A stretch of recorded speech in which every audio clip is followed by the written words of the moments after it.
En Bulgarie, comme dans la plupart des pays de l'ex-bloc soviétique, la pauvreté, la débrouille côtoient la richesse la plus ostentatoire.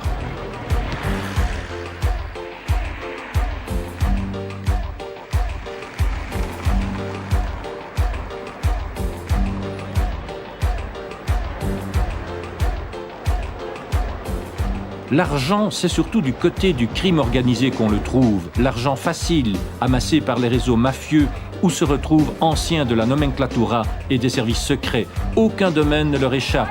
Drogue, prostitution, trafic d'armes, blanchiment d'argent. C'est incroyable le nombre de casinos et d'agents de change que l'on peut trouver dans les rues de Sofia, pourtant peu fréquentées par les touristes.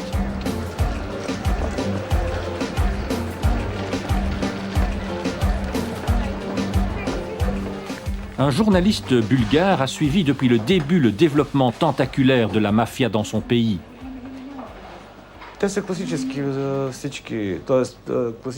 La mafia bulgare présente les caractéristiques classiques de tous les groupes de criminalité organisée, nationaux et transnationaux. Au début, il s'occupe de rackets, de vol de voitures, du contrôle de la prostitution, de vol à main armée. Mais pour le moment, notre mafia se concentre plutôt sur la contrebande et le trafic des êtres humains, essentiellement des femmes, en direction de l'Europe occidentale. Une autre source importante de profit, c'est le trafic de drogue, ou encore la fraude fiscale, la fuite des capitaux. C'est commun aux mafias du monde entier. Et la mafia bulgare n'est pas différente de toutes celles que l'on retrouve dans les pays de l'ex-bloc soviétique.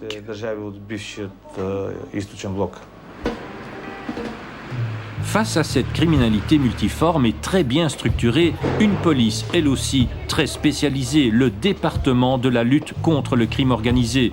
Un imposant immeuble, des centaines d'agents, mais un discours face aux journalistes occidentaux qui se veut plutôt lénifiant.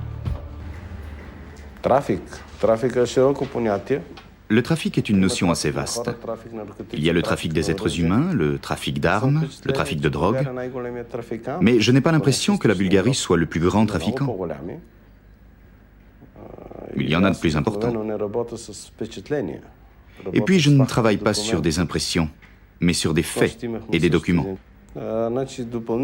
C'est vrai que l'on connaît des problèmes dans une série de secteurs, mais je crois que l'important, c'est d'établir la meilleure coopération avec toutes les polices européennes pour pouvoir lutter contre le crime organisé.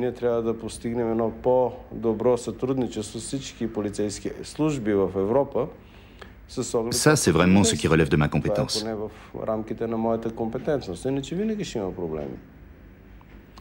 Bon, je vous remercie, mais maintenant je dois m'en aller.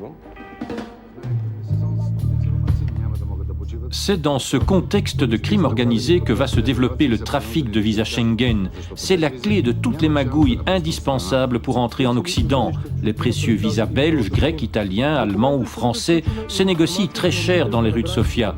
Ils ont permis bien des trafics, et notamment celui des êtres humains.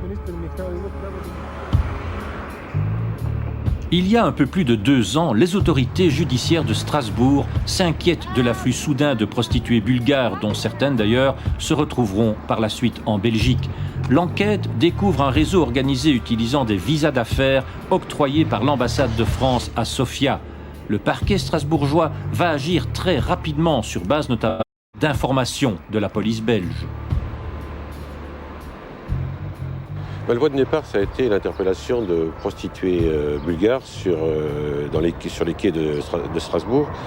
Et on avait demandé à vérifier dans quelles conditions ces jeunes femmes avaient pu venir sur le territoire français. Et on s'est rendu compte rapidement que ces jeunes femmes étaient titulaires d'un visa délivré par le consulat de France à Sofia, mais des visas d'affaires. Or, qui dit visa d'affaires dit faire une activité professionnelle ou un stage en France. Or, après vérification, il est apparu que les sociétés qui, soi-disant, avaient invité ces jeunes femmes ne les avaient jamais vues et n'avaient jamais fait d'invitation.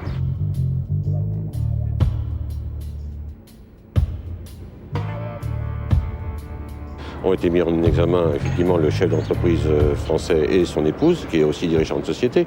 Ont été mis en examen la personne qui délivrait les visas au consulat de France à Sofia et son ami.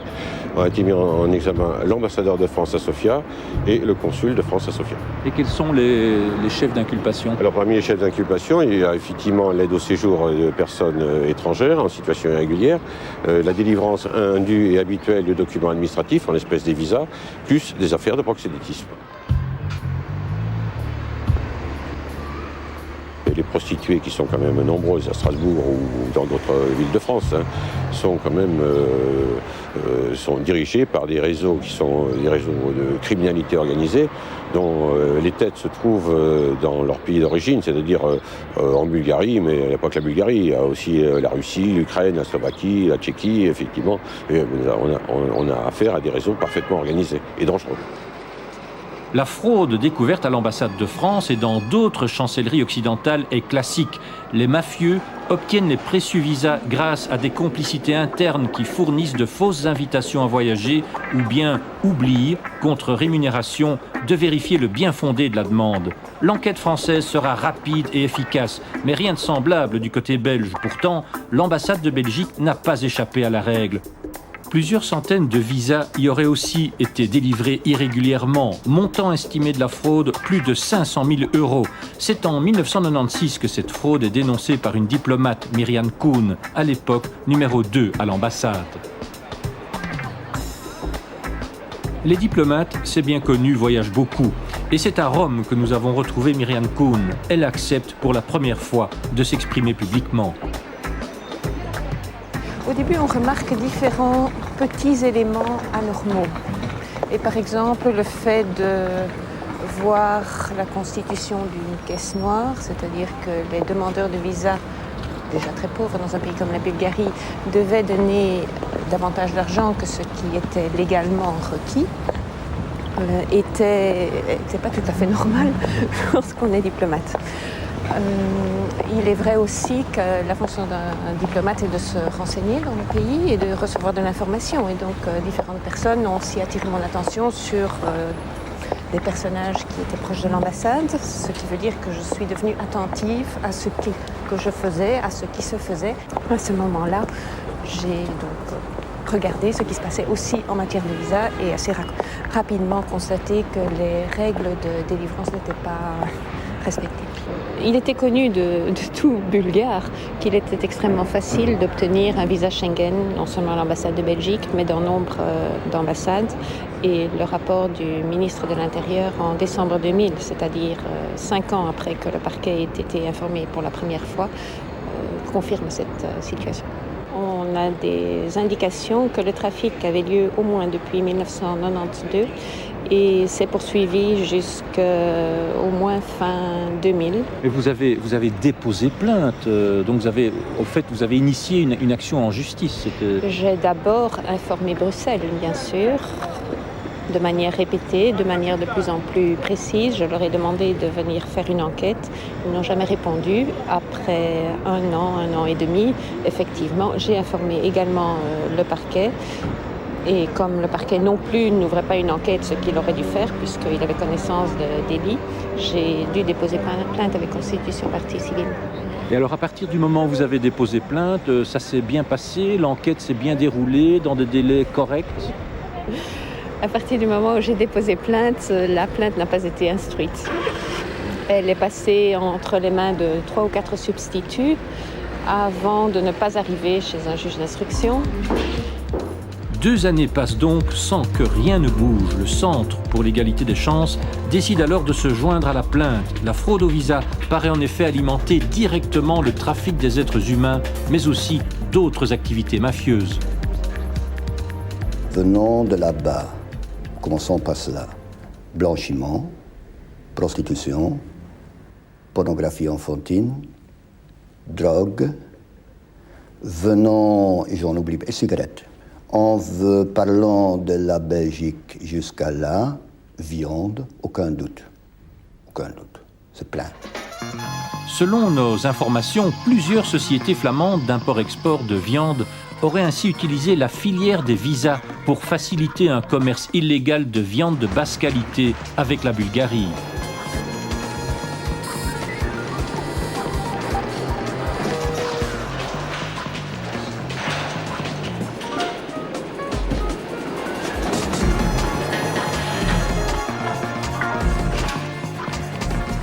Dans le même temps, ces entreprises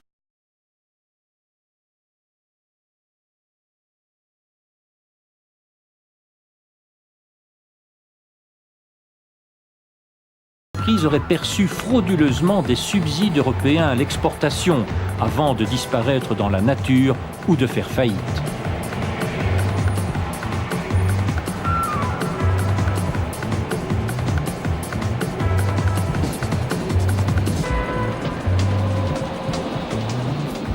Des opérations bénéficiaires à 100% pour ces sociétés dont les camions revenaient de Bulgarie chargés de cigarettes de contrebande. Est-ce que tu demandes 50 faire l'amour 50 euros.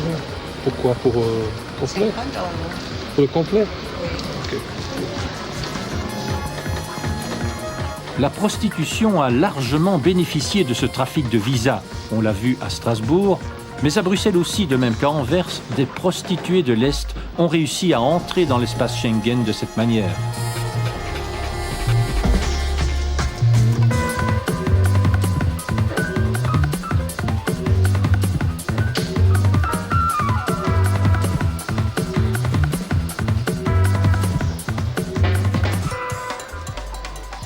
Alors, autre chose, parce qu'il y a encore une dimension qui dépasse Belgique, Bulgarie, mais où les deux pays sont intégrés dans un réseau plus grand de trafic, armes, très clairement, et diamants.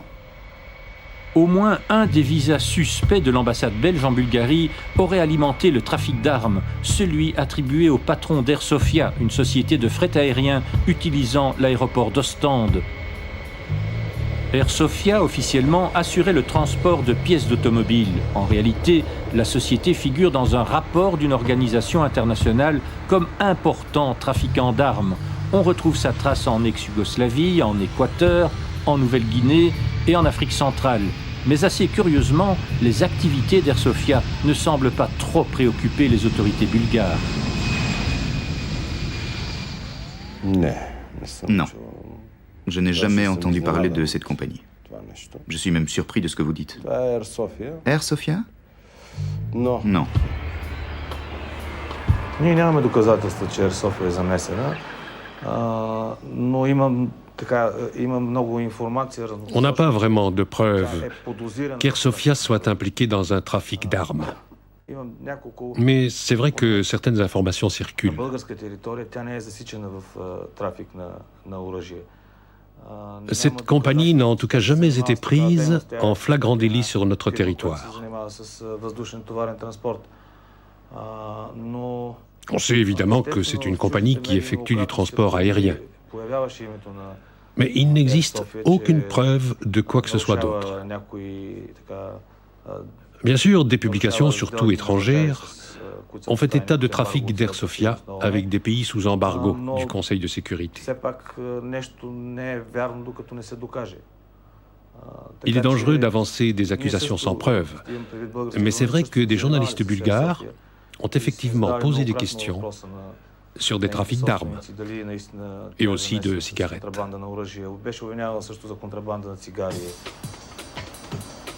Malgré tous ces indices, malgré bien des évidences, l'enquête en Belgique n'avance pas.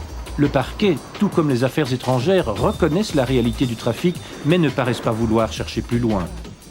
Ce que je peux vous dire à l'instant, tout d'abord, c'est qu'il y a une enquête judiciaire en cours, donc nous ne pouvons pas donner des commentaires détaillés sur cette affaire, mais sur base des inspections internes qu'a effectué le département des affaires étrangères, il y a forte chance qu'on abusait de la possibilité de délivrer des visas d'office sur base d'invitations collectives issues d'entreprises belges, oui. Donc votre diplomate, Madame Kuhn, avait raison. encore une fois, moi je ne peux pas entrer en détail, mais que l'enquête, l'inspection interne a mené à cette conclusion. Aucune vérification sérieuse n'a été faite. Au contraire, des rapports ont porté en dérision ces affirmations et l'avenir lui a donné raison. Vous le savez, une conférence de presse en novembre ou en décembre 2000, au cours de laquelle le parquet de Bruxelles reconnaît un trafic de visas illégaux qui est chiffré à 500 minimum. Alors ça, c'est une première attitude du ministère des Affaires étrangères. Quand l'actuel ministre des Affaires étrangères entre en fonction, Madame Koen va lui adresser un nombre de lettres innombrables, je ne les ai pas comptées, mais elles sont très nombreuses, aucune réponse. Les révélations de Myriam Koen jettent un malaise aux affaires étrangères. Et pourtant, 3 inspections successives à l'ambassade de Sofia minimisent le problème. Seule mesure prise, le licenciement d'une secrétaire subalterne. Et pas question de chercher plus loin. L'exécutante qui jouait un rôle clé dans la délivrance des visas d'office et qui vraiment était dans un poste de responsabilité dans ce domaine.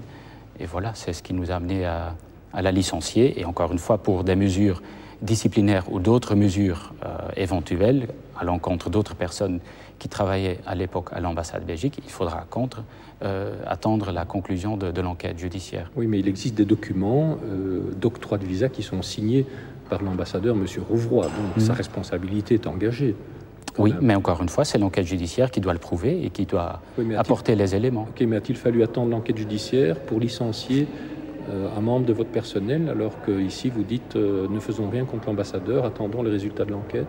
Je crois qu'il y a la présomption d'innocence. L'enquête pour la secrétaire aussi, il y a eu présomption d'innocence? Je crois que le dossier se présentait autrement pour la secrétaire.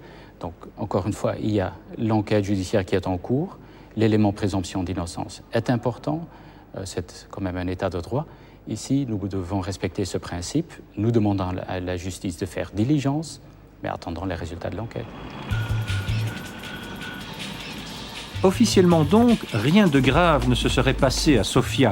Pas de trafic organisé, pas de complicité mafieuse, tout au plus une indélicatesse de secrétaire. Nous avons pourtant retrouvé un témoin de poids, haut gradé retraité des services de la sûreté bulgare. Bonjour. Alors, je peux peut-être déjà le remercier d'avoir accepté notre rendez-vous. Et alors, comme convenu, on va lui poser quelques questions sur ce trafic de visas qui aurait eu lieu à l'ambassade belge ici à Sofia. Son témoignage, qu'il souhaite anonyme, donne un tout autre éclairage. J'ai mes propres sources pour vous dire que ce trafic de visas à l'ambassade belge existait bien avant que Madame Koen ne le dénonce. Nos autorités étaient parfaitement au courant de ce qui se passait dans plusieurs ambassades occidentales. J'ai essayé de mettre certains diplomates en garde contre le risque de voir l'ambassadeur manipulé de cette façon. Il aurait très bien pu être retourné par certains services. Dès qu'elle a dénoncé les faits, il est évident qu'on a voulu se débarrasser de Madame Koen. Vous savez, des liens existent entre mafia, anciens services secrets et des gens encore en place, notamment dans les services médicaux. La justice ne paraît pas plus pressée que l'administration. Les multiples dénonciations de Myriam Koen, ses plaintes, ses témoignages, ses courriers, rien ne semble convaincre le parquet de Bruxelles et les 6 juges d'instruction qui se succèdent. Vous savez que si une instruction doit être recommencée à plusieurs reprises, ici 6 fois, elle ne peut pas avancer. C'est impossible, évidemment. Il faut chaque fois que le magistrat instructeur reprenne connaissance du dossier, s'imprègne des procès-verbaux et on perd énormément de temps, bien fatalement. Donc je ne comprends pas l'attitude de la justice bruxelloise dans cette affaire. C'est une démarche volontaire, à votre avis? On tente à quelque part étouffer cette affaire? Écoutez, il y a des dossiers qui accusent des retards anormaux en Belgique, nous le savons. Mais celui-ci a une particularité, c'est que le retard ne résulte pas d'une affaire qui n'est pas élucidée. Nous avons une affaire qui est claire, à mon sens, où des suspects existent et où ils ne sont même pas interrogés. Alors bon, je vous laisse répondre à la question que vous avez posée. De témoin, je suis devenue victime. Mais pour discréditer le témoignage, il est habituel que les réseaux mafieux transforment la perception des faits de manière à placer la victime en position d'accusé. Et vous le ressentez encore aujourd'hui, cette tactique? Mais il était très instructif de lire certaines déclarations de fonctionnaires du ministère des Affaires étrangères qui disent que le ministère m'a donné tous les moyens pour assurer ma défense. Que je sache, une victime ne doit pas se défendre. Une victime doit être protégée. C'est l'accusé qui doit se défendre. Enfin, c'est elle qui dénonce des faits délictueux, supposés, et c'est elle qui est rappelée à Bruxelles, et l'ambassadeur, lui, il reste en place. Oui, mais moi je peux...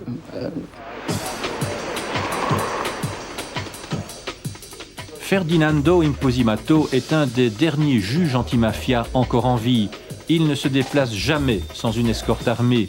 Il est aujourd'hui le conseil de Madame Kuhn. Pour lui, l'affaire des visas de Sofia ne doit pas être prise à la légère. Il ne s'agit pas d'un banal dérapage d'une secrétaire isolée, mais bien d'une activité mafieuse.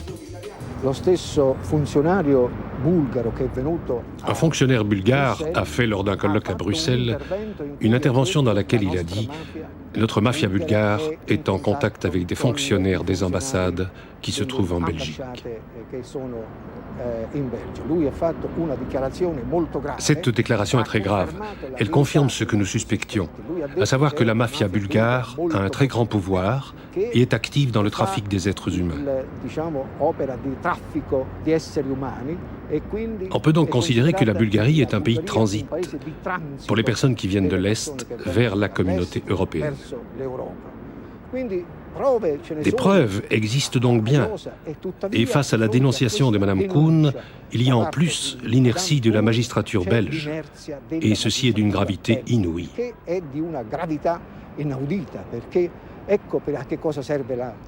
La Cour européenne devrait réagir à cette inertie, parce que ces trafics concernent aussi le terrorisme, la criminalité organisée, Al-Qaïda, les tragiques attentats, etc.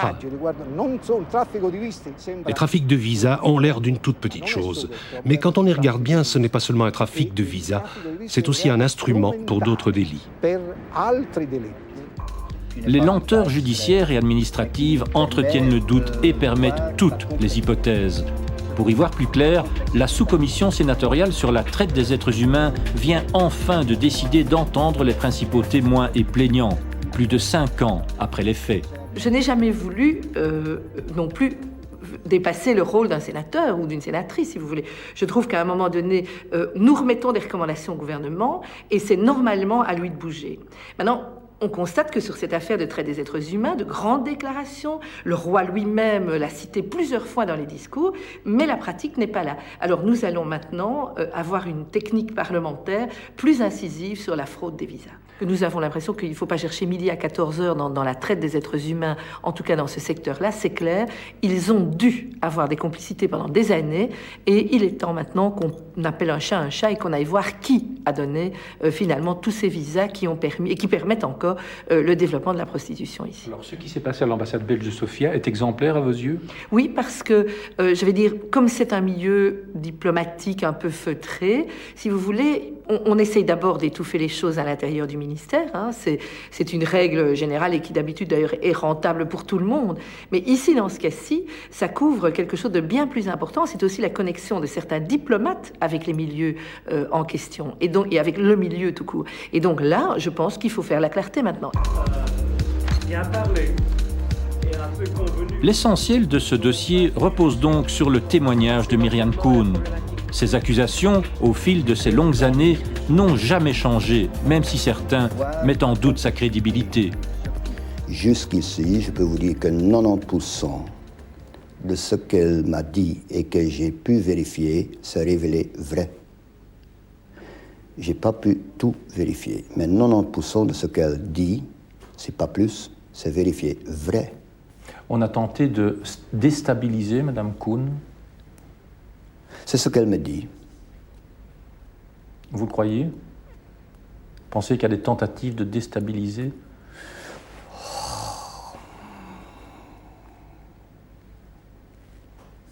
Vous avez subi des pressions dès le moment où vous avez déposé plainte ? Bien avant. J'ai subi des pressions dès le moment où l'ambassadeur a compris que j'avais compris ce qui se passait dans l'ambassade. Et quel type de pression ? Toutes les tactiques de harcèlement, et y compris des menaces plus ou moins implicites ou explicites. C'est ça qui m'inquiète profondément en démocratie.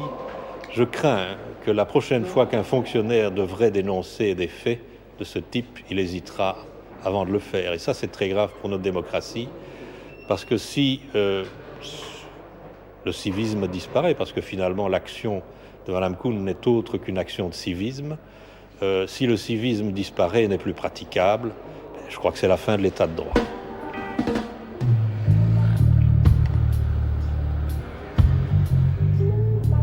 Les accusés.